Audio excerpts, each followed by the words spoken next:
Hi friends, ఇవి Bapatla side వంకాయలండి. Bapatla side వంకాయలు ఇలా ఉంటాయి కలరు.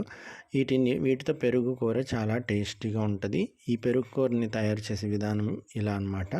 టమాటాలు, ఉల్లిపాయలు, కరివేపాకు, పచ్చిమిర్చి అన్నీ కోసి పక్కన పెట్టుకోండి. ఒక చింతపండు రెబ్బ, ఈ వంకాయ ముక్కలు కోసి సాల్ట్ వాటర్లో వేసుకోండి, కండు రాకుండా ఉంటాయి. ఇవన్నీ ఒక గిన్నెలో వేసుకొని ఉప్పు, కారం, పసుపు వేసి బాగా కలపండి.